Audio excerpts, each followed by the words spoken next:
xót xa. Chỉ cần hôm nay ta còn vui sống thì đời vẫn rất bao la.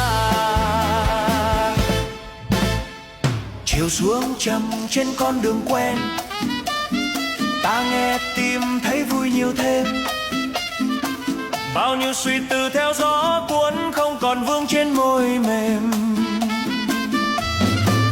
Đời là những chuyến đi ngang qua, ai hợp tan cũng là duyên mà. Ta còn giữ được trong tim sáng là còn tất cả thiết tha.